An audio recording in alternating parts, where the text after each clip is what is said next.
Hi.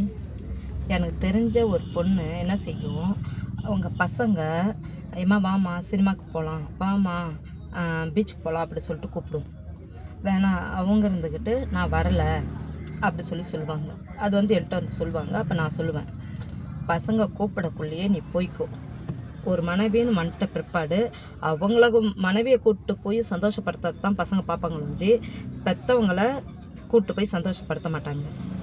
அதேமாரி இருக்கக்குள்ள பசங்களுக்கு நிறைய பணம் சேர்த்து வைக்கணும், நிறைய சொத்து சேர்த்து வைக்கணும் அப்படின்னு நம்ம வச்சோன்னா நம்மளோட சந்தோஷத்தை நம்ம இழந்துடுவோம்.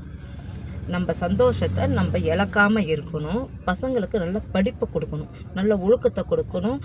எப்படி சொந்த பத்தங்கத்திட்ட எப்படி அன்பாக பேசணும். ஒரு விசேஷம் சொந்த ஊரில் ஒரு விசேஷம் நடக்குது, இல்லை சொந்தக்காரங்க வீட்டில் இப்போ அத்தை வீடோ மாமா வீடோ சித்தப்பா வீடோ பெரியப்பா வீடோ விசேஷம் நடக்குதுன்னா அவங்க பசங்களையும் கூப்பிட்டு போகணும்.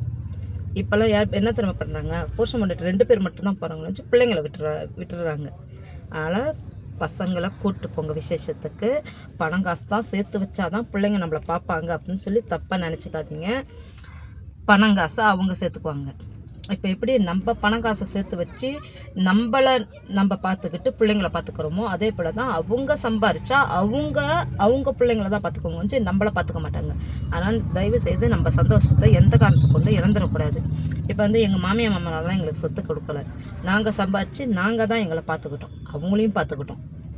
அதனால் நம்மளோட சந்தோஷத்தை எந்த காரணத்துக்கு கொண்டும் இழக்கக்கூடாது. பிள்ளைங்க கல்யாணம் ஆகிறதுக்கு முன்னாடி எங்கெங்கே கூப்பிட்றாங்களோ நீங்கள் போயிட்டு வாங்க. அதை விட்டு இல்லை நான் போகலை அப்படின்னா மருமகன் வந்த பார்த்து இதை நினச்சி ரொம்ப கவலைப்படுவீங்க.